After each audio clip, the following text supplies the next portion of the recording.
presented by Mahakal music. Salman Khan मुर्दाबाद मुर्दाबाद मुर्दाबाद, शाहरुख खान मुर्दाबाद मुर्दाबाद मुर्दाबाद, आलिया भट्ट मुर्दाबाद मुर्दाबाद मुर्दाबाद, सुशांत भैया अमर रहे अमर रहे अमर रहे। बिहार के लाल रहे सुशांत भैया, सुशांत भैया, सुशांत भैया। बिहार के लाल रहे सुशांत भैया, ले उनकर जान। माधर 14 सरवा सलमान रे, बेटी 14 बहिन 14 साला शाहरुख खान रे। माधर 14 करण जोहर साला सलमान रे, बेटी 14 करण जोहर सरवा शाहरुख खान। सलमान खान मुर्दाबाद मुर्दाबाद मुर्दाबाद, शाहरुख खान मुर्दाबाद मुर्दाबाद मुर्दाबाद, आलिया भट्ट मुर्दाबाद मुर्दाबाद मुर्दाबाद, सुशांत भैया अमर रहे, अमर रहे अमर रहे, सुशांत भैया अमर रहे। अमर रहे अमर रहे। presented by Mahakal music. जानता बे दुनिया जानता जहान हो, पूरा नहीं हो दिल सोन करया रामायण हो, करया रामायण हो, करया रामायण हो। जानता बे दुनिया जानता जहान हो, पूरा नहीं हो दिल सोन करया रामायण हो।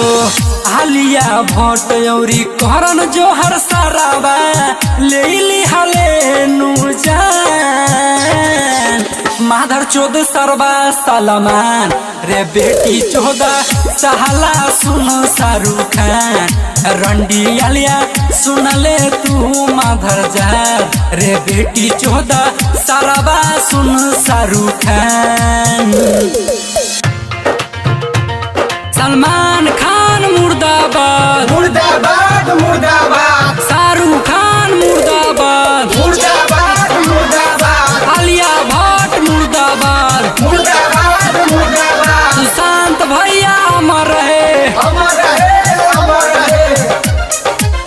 बॉलीवुड में होता ढेर अत्याचार हो, हमनी के करे पड़ी यह बात सुधार हो, यह बात सुधार हो, यह बात सुधार हो। बॉलीवुड में होता ढेर अत्याचार हो, हमनी के करे पड़ी यह बात सुधार हो। हमारी शरम कमनी समसताना झेली नया बया पहमान।